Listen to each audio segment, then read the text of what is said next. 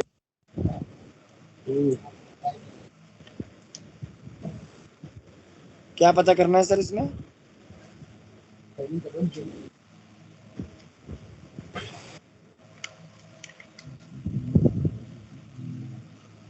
और 20 में एक एक्सीडेंट एम्प्लॉयर ने फाइल किया हाँ और उसने फर्स्ट ब्रांच में जो भी उसका कनेक्टेड ब्रांच होगा उसमें उसने फाइल करके उसमें आया, उधर से वो दूसरी ब्रांच में आया और दूसरी ब्रांच से फिर वो हमारे पास में भेजा गया। अच्छा। तो ये मतलब ये बैक हैंड से या कुछ ऐसा प्रोविजन है कि जिससे मैं ये जान पाऊं कि ये सबसे पहले जब 2020 में एक्सीडेंट रिपोर्ट फाइल हुआ, एम्प्लॉयर ने करेक्ट टाइम पे 3 दिन में उसको भर दिया है, ठीक है, तो लेट हुआ नहीं है। तो ये फर्स्ट टाइम किस ब्रांच ऑफिस में गया हुआ है, ये ऐसा पता करने का कुछ प्रोविजन है कि हम चेक कर सकते हैं कि मुझे IT हेल्प डेस्क को ही मेल करके पूछना पड़ेगा? ये सर अल्टो टीम बता देगी आपको, आप उस पर उनको उसमें लिखना पड़ेगा। तो मुझे ना डिटेल चाहिए कि सबमिशन डेट इसमें हुई थी एम्प्लॉयर ने, देन उसके बाद किस ब्रांच ऑफिस से कब तक इसमें फॉरवर्ड करेगा। वो अल्टो टीम आपको पूरा डेटा। मैनेजर के पास ये प्रोसेस होने के लिए रिपोर्ट आती है तो एम्प्लॉय इंजरी एडमिटेंस करके एक टास्क लिस्ट में ऑप्शन आता है। यहाँ पर आपके ब्रांच मैनेजर के पास ऑप्शन रहते हैं आपका क्लैरिफिकेशन अगर चाहिए। क्लैरिफिकेशन अगर ब्रांच मैनेजर को अगर किसी एप्लीकेशन एक्सीडेंट रिपोर्ट के लिए अगर कोई क्लैरिफिकेशन चाहिए तो आप यहाँ से आप उसका क्लैरिफिकेशन करेंगे तो ये एम्प्लॉयर और आप लोग के पास वो जो मॉडिफाई वाला ऑप्शन है ना वो इनेबल हो जाएगा। जहाँ पर हम न्यू रिपोर्ट करके अपलोड नहीं करते हैं वहाँ पर अपने पास लास्ट मॉडिफाई लास्ट रिपोर्ट करके जो ऑप्शन आता है ना ड्रॉप डाउन पे, वो तभी काम करेगा जब ब्रांच मैनेजर यहाँ से क्लैरिफिकेशन के लिए भेजेंगे। तो एम्प्लॉयर अगर कभी भी आपके पास अगर ये चीज़ बोलते हैं कि हमें मॉडिफाई करना है तो वो मॉडिफिकेशन आपका तभी पॉसिबल हो पाएगा जब वो रिस्पेक्टिव ब्रांच ऑफिस के ब्रांच मैनेजर उसको आपका क्लैरिफिकेशन के लिए रिपोर्ट को भेजेंगे, तब वो अपडेट कर पाएंगे, नहीं तो वो अपडेट नहीं कर पाएंगे। प्रोविजन सिस्टम में आया नहीं और फंक्शनैलिटी यही है अभी जो मैं बता रहा हूँ आपको। अभी जैसे कि ये जो SVD TDP कन्वर्जन हम कर रहे हैं, मेरा ये IP जो है आपका अप्रैल में अपॉइंट हुआ था और जनवरी में या जनवरी से जून के बीच में इसका एक्सीडेंट हो गया। एक्सीडेंट मैंने दिखाया 1 जनवरी को इसका एक्सीडेंट हुआ। अब यहाँ पर जो है जब आपने इनिशिएट इन्वेस्टिगेशन पे आपने जब क्लिक किया तो आपने इसको इन्वेस्टिगेशन के लिए इनिशिएट कर दिया 1 जनवरी से। सो एक्सीडेंट हुआ था तो यहाँ पर जैसे ही आपने इन्वेस्टिगेशन के लिए ESI ऑफिशियल स्टाफ को सेलेक्ट किया और सबमिट करते हुए इन्वेस्टिगेशन फॉर्म 25 यहाँ पर आपका पेंडिंग हो गया। अब उस बीच में जब ये इन्वेस्टिगेशन के लिए गया तो इन्वेस्टिगेशन की जो रिक्वेस्ट है, इन्वेस्टिगेशन ऑफिसर जब अपना रिक्वेस्ट भेजेगा मतलब इन्वेस्टिगेटिंग करेंगे, उस बीच में IP को हमें सिकनेस बेनिफिट देना पड़ेगा एज पर द कंडीशन जो भी सेटिस्फाई करेगा उसका 9 मंथ इंश्योरेबल एम्प्लॉयमेंट 78 डेज का कंट्रीब्यूशन, बिकॉज उसको फिर एम्प्लॉयर से कोई वेजेस नहीं मिलेगा तो उस केस में वो IP अपने ESIC ब्रांच ऑफिस से ही अपना क्लेम SB का 70% के डेली वेजेस पे रिसीव करेगा। और जैसे ही उस 70% हमने क्लेम दे दिया, जब इन्वेस्टिगेशन किया गया प्रोसेस क्लेम पे इन्वेस्टिगेटिंग ऑफिसर ने ब्रांच ऑफिस या ब्रांच मैनेजर ने ब्रांच ऑफिस में या इन्वेस्टिगेटिंग ऑफिसर ने अगर जब इन्वेस्टिगेशन करने के लिए प्रोसेस क्लेम रिक्वेस्ट पे जाके एम्प्लॉयमेंट इंजरी एडमिटेंस में फॉर्म 25 को जब ओपन किया तो इसके कुछ पार्ट है, पार्ट 01, पार्ट 02 एंड पार्ट 03, जो इन्वेस्टिगेशन करने के दौरान यहाँ पर डिटेल्स आपको एंटर करनी होगी और उसकी जो भी विटनेस है जो भी डेट है वो सब यहाँ पर आपको कैप्चर करना पड़ेगा कि आपने कंफर्मेशन कब दिया, इंफॉर्मेशन कब दिया, आपने इन्वेस्टिगेशन कब किया आपने, तो ये चीज़ें आपको यहाँ पर सेलेक्ट करना पड़ेगा और ये सब चीज़ें आपको सेलेक्ट करनी होगी। जब इन्वेस्टिगेशन किया है प्रोसेस तो उसके बाद ही आपको ये सब प्रोसेस करनी होगी। देन लास्ट में आपको इसको आपने पार्ट 03 और एडमिटेंस करना होगा, बिकॉज इन्वेस्टिगेशन करने के बाद अगर ये चीज़ क्लियर होती है, कंफर्म होती है कि ये एम्प्लॉयमेंट इंजरी हुआ है, देन उस केस में यहाँ पर इन्वेस्टिगेशन के दौरान इसको एम्प्लॉयमेंट इंजरी कंफर्म किया जाएगा on the basis of the investigation. और जैसे ही इन्वेस्टिगेशन आपका कंफर्म हो गया, सक्सेसफुली सबमिट हो गया, उस दौरान जब ये इन्वेस्टिगेशन हमारा कंफर्म हुआ तो जो हमने SB क्लेम दिया था तब से लेके जब से एक्सीडेंट हुआ था उस बीच में हमने SB क्लेम दिया था, तो अब जब इन्वेस्टिगेशन कंफर्म हो गई है तो उस बीच में उसको टीडीबी क्लेम देना होगा, बिकॉज टीडीबी इसीलिए दिया जाएगा क्योंकि एडमिटेंस किया गया है इस चीज का, एम्प्लॉयमेंट इंजरी का, और 90% का वेजेस, डेली एवरेज वेजेस देना है उसको 90% के रेट के हिसाब से। तो अब 70% ऑलरेडी दे चुके हैं, तो रिमेनिंग 20% हम इसको एसबी से टीडीबी में कन्वर्ट कर देंगे, जो क्लेम हमने एसबी में दिया था। कैसे होगा? ब्रांच मैनेजर जब इस क्लेम पे जो हमने आपका एसबी पे दिया था, तो एसबी पे जो क्लेम ऑलरेडी दे चुके थे और डेट ऑफ एक्सीडेंट से लेके डेट ऑफ इन्वेस्टिगेशन के बीच में कोई भी क्लेम अगर उस एक्सीडेंट के दौरान एसबी दिया गया था, तो ब्रांच मैनेजर अपना प्रोसेस क्लेम रिक्वेस्ट में जाके यहाँ पर एम्प्लॉयमेंट इंजरी एडमिटेंस पे पहले यहाँ पर इसको टास्क आईडी को ओपन करेंगे और इसको एडमिटेंस देंगे। एडमिटेंस ऑफ एम्प्लॉयमेंट इंजरी में यहाँ पर यस करेंगे, अपने पास फॉर्म 12 है, फॉर्म 25 है। अब यहाँ पर देखिए आपका हमें देखने को मिल रहा है कि एक जनवरी 2021 से लेकर 7 जुलाई 2021 के बीच में कोई क्लेम है क्या? अभी मैं 7 जुलाई को ये प्रोसेस कर रहा हूँ इसको एडमिटेंस, बिकॉज ये सिस्टम की करंट डेट उठा रहा है। तो ठीक है, यूजर मैनुअल क्रिएट करने के लिए हमने ये सब सिलेक्शन डेट वगैरह किया है, तो डेट पे मत जाइएगा, डेटा पे भी मत जाइएगा, आप अभी फंक्शनलिटी इसको चेक कीजिए। ठीक, जो मैं 1 जनवरी से चेक कर रहा हूँ डेट ऑफ इन्वेस्टिगेशन, मेरा 1 महीने के अंदर मेरा डेट ऑफ इन्वेस्टिगेशन हुआ। अब 1 महीने के अंदर मतलब 30 दिन के अंदर अंदर मैंने उसको एसबी दिया, तो सिस्टम मेरा चेक करेगा कि इस ड्यूरेशन में कोई एसबी तो नहीं दिया गया। तो अगर एसबी दिया है तो उसको कन्वर्शन के लिए मेरे पास ऑप्शन आ जाएगा। जैसे ही मैंने इसको यस करते हुए सबमिट किया, सिस्टम ने क्या किया, मुझे एक क्लेम दे दिया, इस ड्यूरेशन के बीच में क्लेम दे दिया। अब इसमें से मुझे ये आइडेंटिफाई करना है कि मुझे जो एसबी क्लेम मैंने जो दिया है उस आईपी को, वो कौन से केस पे दिया है, एक्सीडेंट के केस पे दिया है या अलग से केस पे दिया है। अगर मैंने जो एसबी के केस पे मतलब जो एसबी क्लेम दिया है वो एक्सीडेंट के केस पे दिया है, तो मैं उसका क्लेम सिलेक्शन यहाँ से कर लूँगा, क्योंकि ब्रांच मैनेजर के पास ये ऑप्शन रहता है। तो यहाँ पर वो अपना क्लेम सेलेक्ट करेंगे और इसको कन्वर्ट पे क्लिक कर देंगे, और जैसे ही क्लेम सेलेक्ट करते ही कन्वर्ट पे क्लिक करेंगे तो ये आपका कन्वर्ट हो जाएगा और ये दिखा देगा आपका क्लेम जो है रीओपन हो गया एरियर पेमेंट के लिए। एरियर पेमेंट मतलब कि जो अब रिमेनिंग रह गया, क्योंकि 70% दे चुके हैं, 20% देना बाकी है। तो 70% के हिसाब से हमने कितना दिया था उसको 3,738 रुपये, टोटल 6,408 रुपये देना चाहिए था, अब रिमेनिंग रह गया 2,670 रुपये। तो अब डिफरेंस अमाउंट हमको देना होगा, बिकॉज हमने इसको एसबी से टीडीबी में कन्वर्ट कर दिया है। तो जैसे ही मैंने कन्वर्ट किया, क्लेम जो है रीओपन हो गया टीडीबी का, बिकॉज एसबी में था, अब टीडीबी में कन्वर्ट होते ही वो रीओपन हो गया। रीओपन होते ही ब्रांच मैनेजर जब प्रोसेस करेंगे ना क्लेम को, तो प्रोसेस करने पे वो जो एसबी क्लेम था कन्वर्ट होकर टीडीबी में आया, तो वो टीडीबी की टास्क लिस्ट में रिफ्लेक्ट होना स्टार्ट हो जाएगा।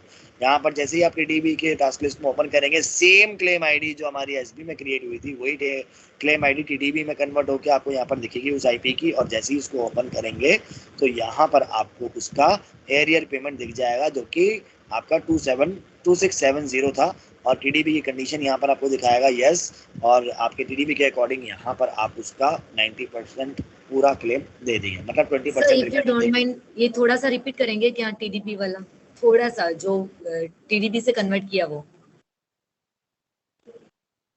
जब आपका एक्सीडेंट मतलब किसी आईपी का एक्सीडेंट हुआ, उसके एक्सीडेंट रिपोर्ट में आपने जब इन्वेस्टिगेशन इनिशिएट कर दी, अब जो इन्वेस्टिगेशन रिपोर्ट आने में जितना टाइम लगता है ना, 20 दिन का, 30 दिन का, जितने भी टाइम लगता है उस ड्यूरेशन पे, उस बीच में आपने इस आईपी को एसबी क्लेम दे दिया एज पर द उसकी एलिजिबिलिटी जो सेटिस्फाई कर रही थी एसबी की।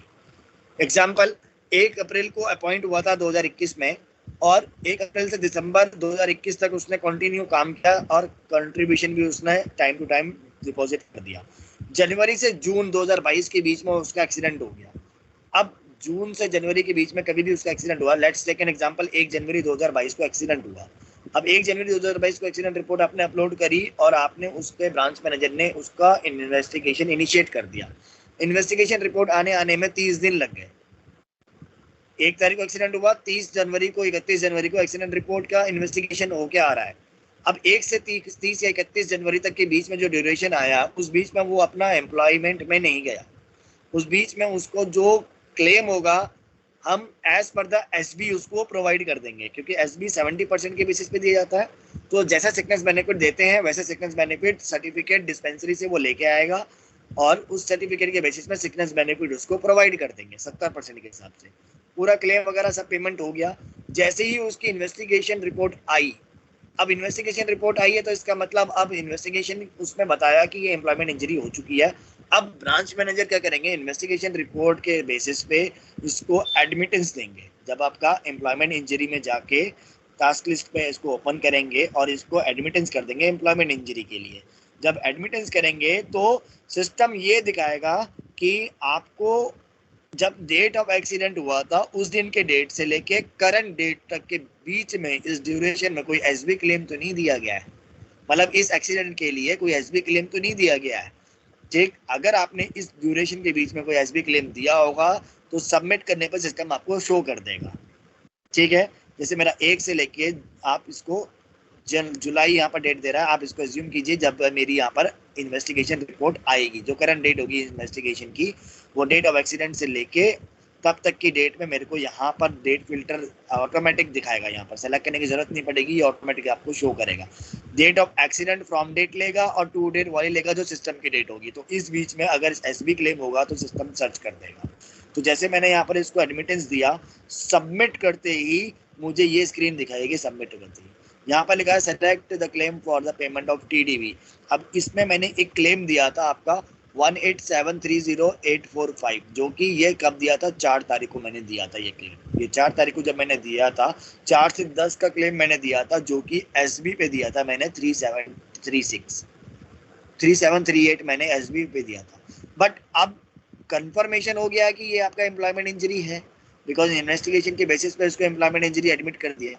तो अभी 70% के हिसाब से हमने दिया था, टीडीबी 90% के हिसाब से दिया जाता है, तो बाकी का 20% तो हमको देना पड़ेगा उसको, क्योंकि ये आपका टीडीबी केस कन्वर्ट हो चुका है। तो ये जो 20% है वो है 2670, जो कि इसका 90% जो रेट निकला है वो है 6408। आप दोनों अमाउंट को कैलकुलेट करोगे ना, एसबी और डिफरेंस को, आपको टीडीबी का रेट यहाँ पर दिख जाएगा, ये अमाउंट। लेकिन अभी मैंने पेमेंट दिया है एसबी का, देखो 70% के हिसाब से मैंने ये तारीख का इसको क्लेम दे दिया है। अब मुझे इसी क्लेम को, बाकी का जो डिफरेंस अमाउंट मेरा रह गया है, इसको मैं सेलेक्ट करूंगा चेकबॉक्स से और इसको कन्वर्ट पे क्लिक कर दूंगा। जैसे ही मैंने कन्वर्ट पे क्लिक किया, मेरे को सक्सेस मैसेज देगा कि claim has been reopen for the arrear payment. कौन सा वाला, जो एसबी का मैंने सिलेक्शन किया, ये वाला क्लेम रीओपन हो जाएगा, क्योंकि अभी फिलहाल तक तो एसबी था, अब वो कन्वर्ट हो गया क्योंकि मैंने यहाँ से कन्वर्जन कर दिया। ब्रांच मैनेजर क्या करेंगे, फिर दोबारा से लॉगिन करेंगे, क्योंकि जो क्लेम रीओपन किया है तो ब्रांच मैनेजर प्रोसेस क्लेम पे जाके वो जो कन्वर्जन हुआ है वो क्लेम एसबी से अब टीडीबी में रिफ्लेक्ट होना स्टार्ट हो जाएगा। क्यों?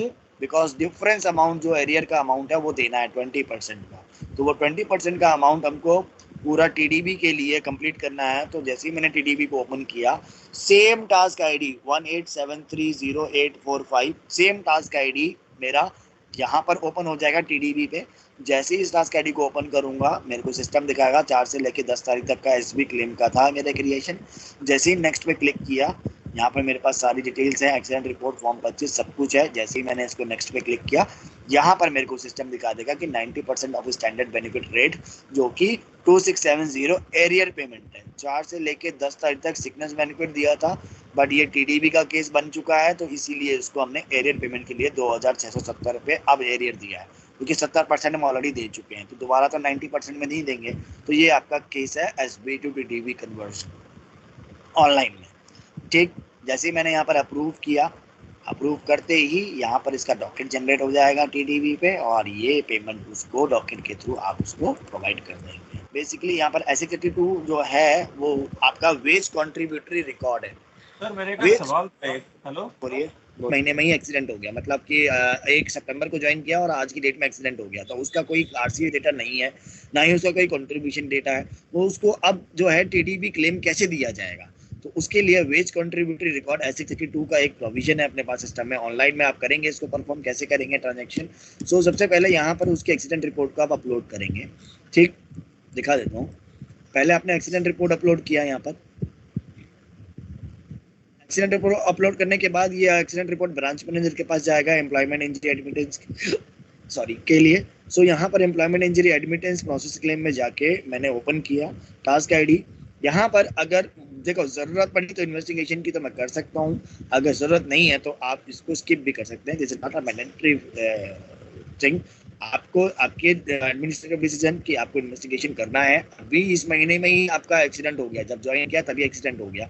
जैसे लेट्स टेक इसका एग्जांपल, यहाँ पर इसका डेट ऑफ एक्सीडेंट जो दिखा रहा है वो दिखा रहा है 4/5/2021 को, और एक मई में ही ये अपॉइंट हुआ था और 4 मई को ही इसका एक्सीडेंट हो गया। तो मई महीने का कोई भी कंट्रीब्यूशन तो फाइल नहीं हो पाया बिकॉज वो करंट मंथ में ही एक्सीडेंट हो गया। तो इसका जब सबमिशन किया गया, सब चीज किया था, employment injury admittance on the basis of the investigation, हमने इसको एम्प्लॉयमेंट इंजरी कर दिया एडमिट। अब जिस महीने में एक्सीडेंट हुआ है उस महीने से लेके जिस महीने तक का हम इसको आपका प्रोसेस करने जा रहे हैं, एडमिटेंस करने जा रहे हैं, उस बीच में कोई एसबी क्लेम भी नहीं दिया। बिकॉज जिस 9 महीने के अंदर अंदर अगर कोई आईपी अगर एक्सीडेंट में मेट करता है आईपी, तो उस दौरान उसको एसबी क्लेम नहीं दे सकते ना, क्योंकि उस कंडीशन ही नहीं सेटिस्फाई करेगी उसकी, क्योंकि कंडीशन एसबी की यही कहती है कि 9 मंथ्स के बाद ही आप उसको दे सकते हो इंश्योरेबल एम्प्लॉयमेंट के, और उसका 70 डेज का कंट्रीब्यूशन उसके कॉरस्पॉन्डिंग कंट्रीब्यूशन में पेड होना चाहिए। यहाँ तो जिस महीने में ज्वाइन किया उस महीने का कोई कंट्रीब्यूशन ही नहीं है। तो उस केस में अगर 9 मंथ्स के ड्यूरेशन के बीच में अगर ऐसा कुछ होता है तो उसको कैसे आप टीडीबी में कैसे आप सॉल्व करेंगे? तो वो ट्रांजैक्शन यहाँ पर आप इस तरीके से परफॉर्म करेंगे कि आप यहाँ पर एडमिटेंस करते ही इसको सबमिट कर देंगे। यहाँ पर कोई भी पेंडिंग क्लेम्स नहीं बचा है कि आप उसको कन्वर्ट कर सकें, बट आपका ये एडमिटेंस हो गया है। अब एडमिटेंस होने के बाद जब उसका एक्सीडेंट हुआ, अब डिस्पेंसरी से उसके पास सर्टिफिकेट जब वो आएगा, IMO MP का सर्टिफिकेट, बिकॉज जो सर्टिफिकेट जिस बेसिस पे हमें इसको टीडीबी क्लेम देना है वो उसका सर्टिफिकेट तो हमें रिक्वायर्ड होगा, बिकॉज एक्सीडेंट के बेसिस में तो हम अभी क्लेम नहीं दे सकते। जब तक सर्टिफिकेट नहीं होगा हम क्लेम कैसे प्रोवाइड करेंगे? बिकॉज सर्टिफिकेट जब हम क्लेम क्रिएट करेंगे तो उस क्लेम क्रिएशन के साथ ही हमें एक्सीडेंट रिपोर्ट को अटैच करना पड़ेगा, तभी वो टीडीबी में कन्वर्ट टीडीबी में बनेगा क्लेम। अब उसके लिए हमको सर्टिफिकेट IMO से अगर वो लेके आते हैं तो यहाँ पर जो सर्टिफिकेट आपके पास ऑनलाइन में आया या आपने अपलोड किया, प्रोविजन है अपने पास, तो यहाँ पर आपने न्यूज़ पेल पे जब इसको अपलोड किया तो डेट ऑफ एग्जामिनेशन आप वो वाली मेंशन करेंगे जब वो एग्जामिन करने गया था, जैसा उसमें मेंशन किया हुआ है। Date of next visit mention करेंगे और सबमिशन डेट आप 3 दिन के अंदर अंदर उसका सबमिशन डेट यहाँ पर एंटर करते हुए सबमिट कर देंगे। सेम वे एक सर्टिफिकेट में और कंटिन्यूएशन पे दे देता हूँ, ठीक है। उस एक्सीडेंट के केस में 2 सर्टिफिकेट आए। अब मैं पहले वाले सर्टिफिकेट के लिए मैं एक क्लेम क्रिएट कर देता हूँ यहाँ पर। जैसे ही मैंने आपका क्रिएट क्लेम किया LDC के लॉगिन से, UDC LDC के लॉगिन पे, तो टीडीबी क्लेम मेरा डायरेक्ट अगर बनेगा तो वो मेरा SB ESB TDB MB SB के केस में ही मेरा आपका डायरेक्ट बनेगा क्लेम। तो जैसे ही मैंने इसका क्लेम बनाने के लिए एक्नॉलेजमेंट क्रिएट किया तो मेरा टीडीबी में बनेगा। क्यों? बिकॉज जो अभी मैं यहाँ पर एक्नॉलेजमेंट क्रिएट कर रहा हूँ जो टीडीबी क्लेम की, तो उसके लिए मुझे यहाँ पर एक्नॉलेजमेंट भी टीडीबी में बनाना पड़ेगा। जैसे मैंने टीडीबी टाइप सेलेक्ट किया क्लेम का एक्नॉलेजमेंट क्रिएट करने के लिए, तो मेरे को सिस्टम पूछेगा डेट ऑफ इंजरी कौन सी है। तो डेट ऑफ इंजरी मैंने यहाँ पर ड्रॉप डाउन में सेलेक्ट किया कि 3 मई को उसका एक्सीडेंट हुआ था। तो जो ये डेट कहाँ से आई आपकी? एक्सीडेंट रिपोर्ट से। अगर एक्सीडेंट रिपोर्ट नहीं है सिस्टम में तो वो डेट यहाँ पर नहीं रिफ्लेक्ट करेगी। तो इसके लिए एक्सीडेंट रिपोर्ट, और यहाँ पर डेट कई बार ऐसा भी होता है कि जब वो एम्प्लॉयमेंट इंजरी एडमिटेंस नहीं हुआ ब्रांच मैनेजर से, तब यहाँ पर भी आपको वो डेट नहीं रिफ्लेक्ट करती। इसका मतलब एक्सीडेंट रिपोर्ट जब अपलोड हुआ है उसके साथ साथ उसका employment injury admittance branch manager के लेवल पे होना भी जरूरी है, तब वो डेट यहाँ पर रिफ्लेक्ट करेगी, नहीं तो नहीं रिफ्लेक्ट करेगी। ठीक, आगे जैसे ही आपने जनरेट किया, अब जब क्लेम बनाना है तो आपको इसका टीडीबी में क्लेम बनाना है। तो क्लेम टाइप में यहाँ पर इस सर्टिफिकेट के बेसिस पे जो आपने अपलोड किया है, यहाँ पर आप क्लेम सेलेक्ट करेंगे अपना claim type TDB, because temporary disablement claim create करना है। तो मैंने यहाँ पर टीडीबी सेलेक्ट करते हुए मेरे पास ड्यूरेशन मैंने मेंशन कर दिया कि 3/5 से लेके 9/5 तक का मेरा क्लेम बनेगा इस ड्यूरेशन का, जो कि मेरा इस सर्टिफिकेट का मेरा ड्यूरेशन है। बाकी मेरे पास गेट एक्सीडेंट रिपोर्ट का एक लिंक आएगा, और जैसे ही मैंने इस लिंक पे क्लिक किया सिस्टम मुझे बोलेगा कि मैं इस क्लेम के साथ आपका एक्सीडेंट रिपोर्ट को अटैच कर रहा हूँ, जिससे आप इसको आप टीडीबी में क्रिएट कर पाएँ। अब यहाँ पर एक्नॉलेजमेंट जो आपने क्रिएट किया था टीडीबी का, वो आप सेलेक्ट करेंगे टीडीबी का एक्सीडेंट रिपोर्ट एक्नॉलेजमेंट, और उसके बाद यहाँ पर उस एक्सीडेंट रिपोर्ट को अटैच कर देंगे। जैसे ही आपने इस एक्सीडेंट रिपोर्ट को अटैच किया, सबमिट करते ही आपका ये क्लेम टीडीबी में क्रिएट हो जाएगा, क्योंकि अभी हम क्लेम टाइप टीडीबी बना रहे हैं। तो यहाँ पर मेरा टीडीबी क्लेम क्रिएट हो गया, विच इज़ 18730,832, ये मेरा क्लेम आईडी है। अब प्रोसेस करेंगे इस क्लेम को LDC के लॉगिन से। प्रोसेस क्लेम में टीडीबी के अंदर मेरे को रिफ्लेक्ट करेगा। जैसे ही मैंने इस क्लेम आईडी को ओपन किया इस IP के लिए, मेरे को ड्यूरेशन दिखाएगा, सारी डिटेल्स मेंशन करेगा, कौन कौन से सर्टिफिकेट हैं उस एक्सीडेंट के लिए वो मेरे को दिखाएगा जो अपलोड किए हुए हैं। बाकी यहाँ पर देखने को मिलेगा कि मेरे पास ना तो 9 मंथ्स कंप्लीट हुए हैं, ना मेरे पास टीडीबी की कोई कंडीशन सेटिस्फाई कर रही है, ना मेरा सिकनेस बेनिफिट भी कोई सेटिस्फाई नहीं कर पा रहा, तो इसलिए मैं इसको एसडीबी नहीं दे सकता। अब मैंने टीडीबी का क्लेम बना दिया जो कि 0 डेज का बन गया। यहाँ देखिए 7 दिन का क्लेम बनाया मैंने, लेकिन 0 अमाउंट मेरा निकला क्योंकि मेरे पास कोई कंट्रीब्यूशन का डिटेल भी नहीं है इसमें, तो इसलिए 0 अमाउंट का मेरा क्लेम बन गया। अब 0 अमाउंट का क्लेम बना है, इसके लिए इसको वेज कंट्रीब्यूटरी रिकॉर्ड एंटर करते हुए आप इसका क्लेम क्रिएट करेंगे। तो वो कैसे होगा, जब आपके पास भी ऐसा कुछ केस होगा तो आप इसको पहले ब्रांच मैनेजर के पास सबमिट कर देंगे, बिकॉज नोटिफिकेशन में लिखा हुआ है contribution details not available for this IP, please insert wage contributory record. अब वो कैसे इंसर्ट किया जाएगा, तो पहले उसके लिए हमें सबमिट करना पड़ेगा ब्रांच मैनेजर को। तो एलडीसी ने जब इसको मतलब यूडीसी ने जब इसका सबमिशन किया ब्रांच मैनेजर को, तो ये सबमिटेड हो गया सक्सेसफुली ब्रांच मैनेजर के पास अप्रूवल के लिए। ब्रांच मैनेजर जब अपने आईडी से लॉगिन करके प्रोसेस करेंगे टीडीबी क्लेम प्रोसेसिंग के अंदर, सेम टास्क आईडी उनको भी रिफ्लेक्ट करेगा, तो जब वो ओपन करते हुए आगे बढ़ेंगे उनको भी सेम 0 अमाउंट का दिखाएगा, बिकॉज यहाँ पर कोई भी ऐसा अपने पास एवरेज डेली वेजेस नहीं है, बिकॉज आरसी जनरेट नहीं हुई है तो आपका एवरेज डेली वेजेस भी नहीं निकल सकता, क्योंकि आरसी तो 6 महीने के कंट्रीब्यूशन के बाद ही जनरेट होती है, वो तो एक ही महीने में इसका एक्सीडेंट हो गया या 9 मंथ्स के अंदर ही उसका एक्सीडेंट हो गया। तो अब उसके लिए कैसे इसका रेट डिफाइन किया जाएगा, तो उस केस में यहाँ पर अपने पास ब्रांच मैनेजर के पास एक ऑप्शन आता है, click here to notify the employer. तो आप एम्प्लॉयर को नोटिफाई करेंगे कि हमारे पास ये पर्सन का केस आया है जिसका एक्सीडेंट हुआ था, आपने एक्सीडेंट रिपोर्ट डाला था, तो हम इसको नोटिफाई कर देंगे एम्प्लॉयर को इस लिंक पे क्लिक करते हुए। तो ब्रांच मैनेजर ने जैसे ही इस लिंक पे क्लिक किया, उनके पास एक मेल जनरेट होगा सिस्टम पे, और ये मेल उस एम्प्लॉयर के मेल आईडी पे चला जाएगा। जैसे ही मैंने यहाँ से दिया तो रिक्वेस्ट फॉर ESIC 32 करके एक ऑप्शन दिखेगा जिसे हम कहते हैं वेज कंट्रीब्यूटरी रिकॉर्ड। तो यहाँ पर सब कुछ उसमें लिखा हुआ है कि the above name employ of your factory has claim for the TDB, the wage details of this person is not available since he or she has not completed 9 months of your industry, kindly submit the wage contributory record ESIC 32 for the person. Clear? Send करते ही यह mail आपका automatic employer को send हो जाएगा और यहाँ पर दिखाएगा कि मेल और letter send to the employer successfully. अब एम्प्लॉयर क्या करेगा, अपने लेवल पे इस वेज कंट्रीब्यूटर का रिप्लाई भी कर सकता है अपने लेवल पे, उनके पास भी ऑप्शन आता है एम्प्लॉयर के लेवल पे। बट एम्प्लॉयर को अगर आपके पास रिक्वेस्ट लेके आते हैं कि हम लोगों को आपका वेज कंट्रीब्यूटरी रिकॉर्ड का डिटेल हम आपको प्रोवाइड कर रहे हैं और आप लोग इसको एंट्री कीजिए, तो आप लोगों के पास जब डेटा एम्प्लॉयर लेके आएगा तो यहाँ से आपका LDC UDC या ब्रांच मैनेजर दोनों में से कोई भी ब्रांच ऑफिस में काम कर सकते हैं इसके ऊपर। जब आप लॉगिन करेंगे, अपलोड सर्टिफिकेट्स में अपने पास एक ऑप्शन आता है वेज कंट्रीब्यूटरी रिकॉर्ड, जहाँ पर मैंडेट के नीचे आपको देखने को मिल रहा है। तो वेज कंट्रीब्यूटरी रिकॉर्ड जैसे ही आपने इसको ओपन किया इस लिंक को, तो यहाँ पर अब ये IP नंबर एंटर करते हुए सबमिट करेंगे। यहाँ पर आपको उसकी डेट ऑफ इंजरी सेलेक्ट करनी है। अब देखिए यहाँ पर देखिए वेज कंट्रीब्यूटरी रिकॉर्ड मतलब ASIC 32 में अब इस IP की डेट ऑफ इंजरी आपको मेंशन करनी है। अब वो डेट ऑफ इंजरी वही इंजरी रहेगी जो डेट ऑफ एक्सीडेंट में आपने मेंशन की थी। तो एक्सीडेंट डेट जो थी वो यहाँ पर मेंशन करेंगे एक्सीडेंट रिपोर्ट में। उसमें से आपके पास 3 ऑप्शंस आएंगे, इन तीनों ऑप्शंस को आपने एक ही ऑप्शन सेलेक्ट करना है। ठीक है, ये after commencement of first benefit period, before commencement of the first benefit period, before expiry of the first wage period. अब तीनों में डिफरेंस क्या है? After commencement of the first benefit period मतलब जो पहला बेनिफिट पीरियड है उसके बाद एक्सीडेंट हुआ है, या उससे पहले एक्सीडेंट हुआ है, या पहले मंथ के वेज पीरियड में ही एक्सीडेंट हो गया है।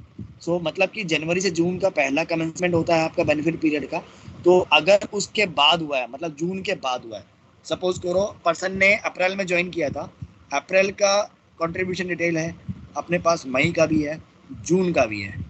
अब जुलाई में उसका एक्सीडेंट हो गया, जुलाई में एक्सीडेंट हुआ था, इसका मतलब क्या हुआ, पहला बेनिफिट पीरियड खत्म हो गया क्योंकि जनवरी से जून का था, लेकिन 9 मंथ्स के बीच में उसका एक्सीडेंट हो गया जुलाई मंथ में। तो उस केस में हम पहला वाला ऑप्शन सेलेक्ट कर लेंगे, after commencement of the first benefit period हम ये सेलेक्ट कर लेंगे। अब before commencement of the first benefit period मतलब जनवरी से जून के बीच में जो उसका बेनिफिट पीरियड है जब उसने ज्वाइन किया, जनवरी से जून के बीच में जो पहला बेनिफिट पीरियड है उससे पहले अगर हुआ है एक्सीडेंट, ठीक है, कमेंसमेंट होने से पहले मतलब उसका खत्म होने से पहले, उसका कमेंसमेंट होने से पहले अगर ये अगर एक्सीडेंट हुआ उसके पहले ही, देन उस केस में यहाँ पर आप उसका सिलेक्शन सेकंड ऑप्शन करेंगे। Before expiry of the first wage period मतलब कि जिस महीने में ज्वाइन किया उस महीने में कोई वेज नहीं है, कोई कंट्रीब्यूशन नहीं है, तो उसी महीने में अगर एक्सीडेंट हुआ तो वो थर्ड केस में आप यहाँ पर सिलेक्शन कर सकते हैं। जैसे मेरा केस में मई में ही ज्वाइन किया और मई में ही एक्सीडेंट हो गया, कोई कंट्रीब्यूशन की डिटेल नहीं है, कुछ नहीं है, तो मैं थर्ड ऑप्शन यहाँ पर सिलेक्ट कर सकता हूँ। ठीक, अब जैसे ही मैंने यहाँ पर सिलेक्शन किया थर्ड ऑप्शन का, सिस्टम मुझसे पूछेगा कि आप उसको कितने अमाउंट में आप रखे हैं, उसका वेजेस कितना अर्न दे रहे हैं मंथली बेसिस पे। तो आपने दे दिया कि 18,000 या 20,000, जैसा as per the required information given by the employer, जैसे ही इन्फॉर्मेशन एम्प्लॉयर ने दिया आपने मेंशन कर दिया 20,000 उसका मंथली वेजेस थे। सो मंथली वेजेस जब आपने मेंशन किया तो सिस्टम ने उसका एवरेज डेली वेजेस निकाल दिया, जो कि है उसका 769 उसका एवरेज डेली वेजेस जब निकला यहाँ से मंथली बेसिस पे। आप यहाँ पर चाहो तो उसको डेली रेट पे भी दिखा सकते हैं, तो उसका डेली एवरेज वेजेस निकल जाएगा। आप सिलेक्शन जिस हिसाब से करेंगे उस हिसाब से उसका एवरेज डेली वेजेस मिल जाएगा, जो कि आप वो अमाउंट यहाँ पर एंटर करेंगे। सबमिशन करते ही वेज कंट्रीब्यूटरी रिकॉर्ड सबमिट हो जाएगा, रिकॉर्ड उसका। और जब वेज कंट्रीब्यूटरी रिकॉर्ड एम्प्लॉयर ने, एलडीसी ने या ब्रांच मैनेजर ने जब अपलोड किया, उसके बाद ये के लिए ब्रांच मैनेजर के पास आएगा। Sir please mute the person. Wage contributory record branch manager के पास आएगा अप्रूवल के लिए। जैसे ही ब्रांच मैनेजर के पास आया, प्रोसेस क्लेम में गए ब्रांच मैनेजर, उनके पास एक अलग टास्क लिस्ट दिखेगी वेज कंट्रीब्यूटरी रिकॉर्ड की। जैसे ही इसको ओपन करेंगे उस आईपी का टास्क आईडी दिखाएगा और यहाँ पर उसको वो ऑप्शन दिखेगा जो सी ऑप्शन उसने सेलेक्ट किया था before expiry of the first wage period. जो भी उसने ऑप्शन सेलेक्ट किया था जब एंट्री किया था, या फिर आपने जो एंट्री किया था, वो ऑप्शन दिखेगा ब्रांच मैनेजर को। और यहाँ पर उसको 26 दिन के हिसाब से उसका 769 उसका एवरेज डेली वेजेस यहाँ पर दिख जाएगा 26 दिन के हिसाब से, बिकॉज संडे को इंक्लूड नहीं करेगा यहाँ पर, संडे एक्सक्लूड करके ही पूरे महीने में वो आपको यहाँ पर रेट दिखा देगा। उसके बाद आपको क्या करना है, ब्रांच मैनेजर में इसको अप्रूवल दे देना है। जैसे ही आपने अप्रूव किया, वेज कंट्रीब्यूटरी रिकॉर्ड अप्रूव हो जाएगा। और जो क्लेम ब्रांच मैनेजर के पास पेंडिंग था जब आपने नोटिफाई किया था एम्प्लॉयर को, तो उसी क्लेम पे आपको लॉगिन करते हुए प्रोसेस करना है टीडीबी के अंदर।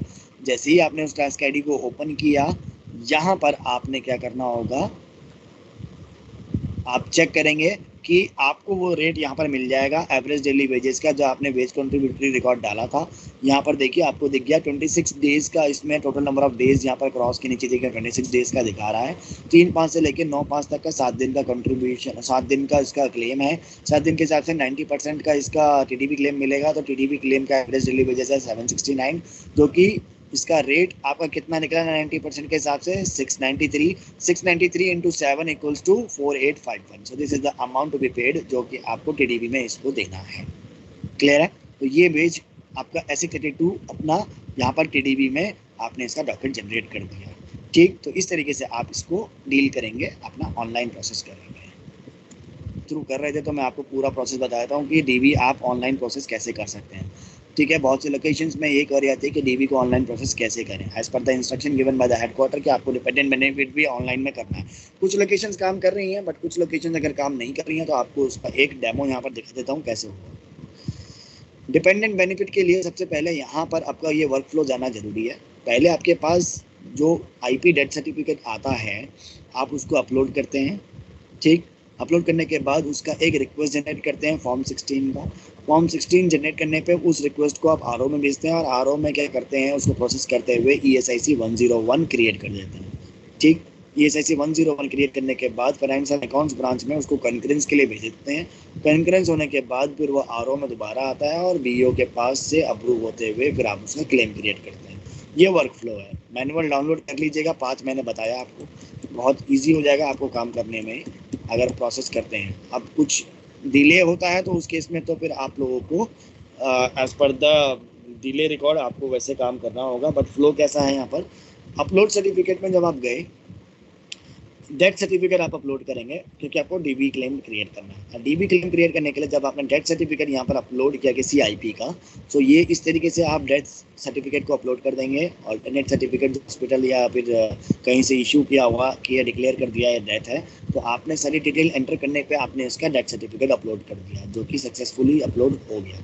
अब LDC UDC क्या करेंगे, अपना एक फॉर्म 16 की रिक्वेस्ट को क्रिएट करेंगे, डीबी फॉर्म 16 रिक्वेस्ट जिसे हम कहते हैं। तो एलडीसी यूडीसी जब आपका डायरेक्ट क्लेम क्रिएट करेंगे, बिकॉज सर्टिफिकेट आपने डेथ सर्टिफिकेट अपलोड कर दिया, आप डायरेक्ट क्रिएट करेंगे क्लेम को। तो डायरेक्ट क्रिएट क्लेम करने के लिए आप type of claims dependent benefit select करेंगे उस आईपी का, और एक 16 रिक्वेस्ट आप क्रिएट करेंगे। ठीक है, जो काम आप डेटा माइग्रेशन से कर रहे थे वो डेटा माइग्रेशन का काम आप डायरेक्टली यहाँ से कर सकते हैं। तो कैसे होगा, आपको सबसे पहले फॉर्म 16 की रिक्वेस्ट भेजनी है डीबी की। सो आपका सब टाइप मैंने सेलेक्ट कर लिया और सबमिट किया। सबमिट करते ही मेरे पास यहाँ पर डिपेंडेंट्स ऐड करने का प्रोविजन है। पुराने जो आपके डिपेंडेंट है उनको आप सेलेक्ट करके एडिट कर सकते हो। ठीक है, एडिट इसलिए बिकॉज डेटा को अपडेट करना ज़रूरी है। अगर कोई डिपेंडेंट नहीं है उसके अंदर ऐड, या आप कोई नया ऐड करना चाहते हैं, तो अपने पास प्रोविजन है कि आप ऐड डिपेंडेंट्स पे क्लिक करते हुए इसको ओपन करेंगे और यहाँ से उसकी इंफॉर्मेशन एंटर करना स्टार्ट कर देंगे। जो भी डिपेंडेंट जिसको आपने क्लेम देना है, सारी इंफॉर्मेशन आप एंटर कीजिए जो मैंडेटरी है, और सब चीज़ age certificate, declaration of unmarried not remarried, ये आपका रीमैरिड का सर्टिफिकेट यहाँ पर आपको मेंशन देना है, नॉट रीमैरिड का। सब कुछ एंटर किया, एड्रेस वगैरह सब एंटर कर दिया। उसके बाद यहाँ पर आपने जो सर्टिफिकेट अपलोड करते हुए इसको सबमिट कर दिया। अब ये आपका क्लेम क्रिएट हो गया, क्योंकि आपने रिक्वेस्ट क्रिएट कर दिया, डीबी फॉर्म 16 की रिक्वेस्ट आपने क्रिएट कर दिया। रिक्वेस्ट क्रिएट होते ही अब आपको करना क्या है, रिक्वेस्ट का प्रिंट आउट या एक्नॉलेजमेंट रिसीट है। अब जो रिक्वेस्ट आपने सबमिट की थी एलडीसी यूडीसी के लॉगिन से, वो रिक्वेस्ट चलेगी ब्रांच मैनेजर के पास। ठीक है, रिक्वेस्ट डायरेक्टली चलेगी ब्रांच मैनेजर के पास। ब्रांच मैनेजर के अपने लॉगिन से प्रोसेस क्लेम रिक्वेस्ट में डीबी रिक्वेस्ट प्रोसेसिंग, डीबी के दो टास्क लिस्ट आती है, एक आती है डीबी रिक्वेस्ट प्रोसेसिंग, एक आती है डीबी क्लेम प्रोसेसिंग। तो अभी मैं रिक्वेस्ट के बारे में बता रहा हूँ, तो अभी रिक्वेस्ट पे फोकस करते हैं, क्लेम में बाद में फोकस करेंगे अभी। ठीक है, दो टास्क लिस्ट यहाँ पर जनरेट होती है। अब अभी 16 की रिक्वेस्ट दी है तो ब्रांच मैनेजर के पास वो टास्क लिस्ट रिक्वेस्ट में ही रिफ्लेक्ट करेगा। तो जैसे ही रिक्वेस्ट प्रोसेसिंग को ओपन किया ब्रांच मैनेजर ने, वो रिक्वेस्ट यहाँ पर दिखेगी मेरे को 16 की, उस आईपी की। ओपन करते हुए नेक्स्ट पे क्लिक किया, यहाँ पर सारी डिटेल मेरे को दिख जाएगी, क्या क्या सर्टिफिकेट उसके अंदर हैं। एज सर्टिफिकेट और सर्टिफिकेट ऑफ अनमैरिड, ये हमने जब आपका ऐड किया था डिपेंडेंट तब हमने यहाँ पर अपलोड किया था। आपका वेज वेरिफिकेशन अगर नहीं है तो आप यहाँ पर ऑप्शन रहेगा उसको अपलोड करने का, अगर होगा तो आपको दिख जाएगा यहाँ पर। ठीक है, ESIC 25 फॉर्म 25 एक्सीडेंट रिपोर्ट, ये सारी चीज़ें कैसे पता चलेंगी आपका, जब एक्सीडेंट रिपोर्ट होगा उसके बाद ही अगर वो डेथ केस होगा तो सिस्टम में जब आपने प्रोविजन है कि अपना ऑनलाइन अगर एक्सीडेंट रिपोर्ट आपने एंटर किया होगा सिस्टम पे, तो आप पहले एक्सीडेंट रिपोर्ट करेंगे, उसके बाद उसको डेथ बनाएंगे। अगर आपने पहले डेथ बनाया तो एक्सीडेंट रिपोर्ट अगर नहीं होगा तो सिस्टम आपको हो सकता है कि परमिशन यहाँ पर ना दे। वैसे तो दे रहा है, यहाँ पर देखिए click here to initiate new accident report, यहाँ पर दे रहा है। बट अगर डेथ के बाद अगर होता है तो ये चीज़ चेक कर लीजिएगा, कहीं ऐसा तो नहीं है कि रिस्ट्रिक्ट कर दे, बट होगा नहीं, क्योंकि फंक्शनैलिटी के अकॉर्डिंग एक्सीडेंट रिपोर्ट अपलोड हो सकती है। ठीक, अब यहाँ पर आपने सारी डिटेल सर्टिफिकेट अपलोड कर दिए, डेथ सर्टिफिकेट भी अपने पास आ गया। सब कुछ होने के बाद नेक्स्ट पे क्लिक किया। यहाँ पर अब अपने पास रिक्वेस्ट जनरेट हुई जिसमें आपको दिखा रहा है कि उसके बेनिफिट का रेट कितना रहेगा। 3/5 उसका विडो का रेट रहेगा, बिकॉज ये विडो है, उसकी स्पाउस थी। अब इसका 3/4 का रहेगा, और जिस हिसाब से उसकी फैमिली डिपेंडेंट्स होंगे उस हिसाब से इसका रेट डिफाइन होगा। ठीक है, अब यहाँ पर देखिए मेरी रिक्वेस्ट जनरेट हुई है। रिक्वेस्ट में नोटिफिकेशन दिया हुआ है कि please submit the request to the regional office for the further process. अब ब्रांच मैनेजर क्या करेंगे, इसको सबमिट कर देंगे, कुछ नहीं करेंगे, रिमार्क्स देते हुए सबमिट कर देंगे, कुछ इसमें करने का भी नहीं है यहाँ पर। तो आप सबमिशन जैसी करेंगे रीजनल ऑफिस में ही सबमिट हो जाएगी। अब आरओ में किसके पास जाएगी, जो रिक्वेस्ट ब्रांच मैनेजर ने सबमिट करी ये आरओ में बीबीओ के पास जाएगी, जो कि बेनिफिट ब्रांच ऑफिसर है। ठीक है, आरओ में बेनिफिट ब्रांच ऑफिसर जब ओपन करेंगे, इसको लॉगिन करेंगे, प्रोसेस क्लेम रिक्वेस्ट में जाके डीबी रिक्वेस्ट प्रोसेसिंग के टास्क लिस्ट को ओपन करते हुए उस टास्क आईडी को ओपन करेंगे। सेम चीज़ उनको भी यहाँ पर देखने को मिलेगा, जो भी सर्टिफिकेट होगा, अगर नहीं होगा तो वो अपलोड कर सकते हैं यहाँ पर लिंक पे क्लिक करके। उसके बाद नेक्स्ट पे क्लिक करेंगे। अब आरओ में जो आपके बेनिफिट ब्रांच ऑफिसर हैं वो उनको एक लिंक दिखाई देगा जिसमें आपको दिखाएगा click here to generate ESIC 101। ठीक है, बिकॉज बिना 101 के आप इसके रेट को भी अप्रूव नहीं कर सकते हैं, क्योंकि यहाँ पर जो रेट बना है आपका बेनिफिट रेट पर डे कितना बना है, 360 रुपये का रेट बना हुआ। अगर इस रेट में कुछ मिसमैच आपको लगता है तो उसके लिए टिकट रेस करवाइएगा, टेक्निकल टीम इसको चेक करेगी कि कहाँ पर इशू है। ठीक है, फ्रंट एंड में चेंज करने का कोई प्रोविजन नहीं है। डुप्लीकेसी रेट अगर बन रहा है तो उस केस में भी आप टिकट रेस करवा लीजिएगा ताकि L2 टीम इसको चेक कर पाए। अभी यहाँ पर देखिए बिना ESIC 101 के इसको हम कंकरेंस भी नहीं कर सकते बिकॉज पेमेंट तो अकाउंट्स ब्रांच से ही आएगा, तो इसके लिए हमें 101 क्रिएट करना ही पड़ेगा। क्यों? हमें ये अप्रूव करना है कि यही आपका डिपेंडेंट है और हमें रिक्वेस्ट के अकॉर्डिंग डिपेंडेंट को ही क्लेम देना है। तो 101 में हमें इसके रिक्वेस्ट को अप्रूव करना होगा, डिपेंडेंट की रिक्वेस्ट को। तो 101 जैसे ही बेनिफिट ब्रांच ऑफिसर ने इस लिंक पे क्लिक किया तो क्लिक करते ही मेरा ये 101 सिस्टम जनरेट कर देगा, जिसमें मेरे पास ये क्लेम बताया कि ये DB का क्लेम आप इस इंश्योरेंस के अगेंस्ट में ले रहे हैं।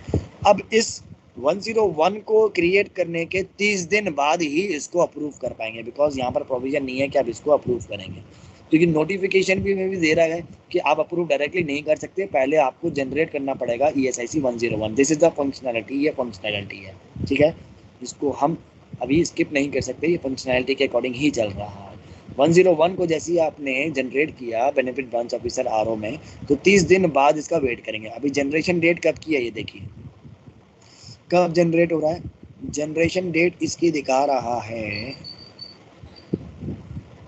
जो भी डेट इसकी होगी, जो भी उस टाइम इसका प्रोसेस किया जा रहा है, जो भी डेट होगी उस डेट के 30 दिन बाद इसको हम दोबारा चेक करेंगे। जैसे ही इसको सबमिट किया आफ्टर 30 डेज अगेन RO में बेनिफिट ब्रांच ऑफिसर ने जब ESIC 101 आपका क्रिएट किया था, 30 दिन बाद अब उसको अप्रूव करेंगे डिपेंडेंट को। ठीक है, तो जब आपके बेनिफिट ब्रांच ऑफिसर ने प्रोसेस पे जाके DB रिक्वेस्ट प्रोसेसिंग को ओपन किया टास्क ID पे, तो यहाँ पर नेक्स्ट पे जाके ही आपका ये देखेंगे कि आपका ये जो ESIC 101 है कब जनरेट हुआ था, 26/3/2021 को ये जनरेट हुआ था। तो 26 मार्च 2021 के बाद 30 दिन बाद ही उसको अप्रूवल हम कर सकते हैं। ठीक है, उससे पहले अप्रूव नहीं होगा, बिकॉज नोटिफिकेशन में भी देखिए आपको लिख रहा होगा प्लीज अप्रूव और रिजेक्ट द डिपेंडेंट। पहले आया था कि आप इनिशिएट कीजिए, जनरेट कीजिए, आप कह रहा है कि 30 दिन बाद इसको अप्रूव कीजिए। तो ये फंक्शनैलिटी है, इसमें कोई चेंजेस नहीं हो सकता है। तो यहाँ पर जैसे ही आपने इसको अप्रूवल दिया बेनिफिट ब्रांच ऑफिसर ने, अप्रूव पे टिक करते ही इसको सबमिट कर दिया। अगर रिजेक्ट करना है तो रिजेक्ट कर सकते हैं। सबमिट करते ही ये मेरा सक्सेसफुली सबमिट हो गया। अब ये किसके पास गया, RO में, क्योंकि पेमेंट होनी है अकाउंट्स ब्रांच से, तो फाइनेंस एंड अकाउंट्स अपने पास अप्रूवल रिक्वायर्ड है। तो फाइनेंस एंड अकाउंट्स कोई पर्सन होगा जिनके पास ये ID मतलब मैप की गई होगी यूजर लोकेशन से RD के पास या बेनिफिट ब्रांच ऑफिसर के पास अगर होगा या अकाउंट्स ब्रांच के पास होगा, तो वो अब कंकरेंस करेंगे इसका। कैसे? इंश्योरेंस एप्लीकेशन पे जब वो लॉगिन लेंगे, RO राजेंद्र पैलेस में branch officer of finance and accounts, इस तरीके से एक रोल डिफाइन किया गया है।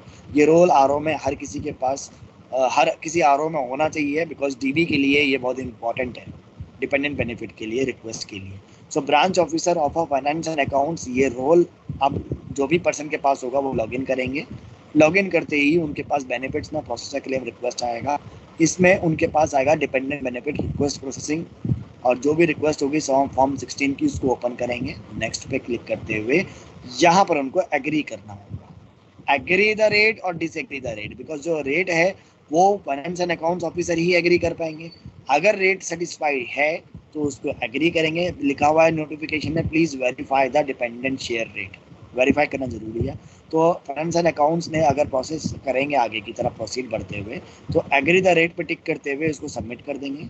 जैसे ही एग्री द रेट पे सबमिट करते हुए इसको सबमिशन दिया, तो ये रेट सक्सेसफुली अप्रूव्ड हो गया आपका फाइनेंस एंड अकाउंट्स ब्रांच से, और यहाँ पर रेट आपका सक्सेसफुली मैसेज आ गया कि अप्रूव कर दिया गया। क्लियर?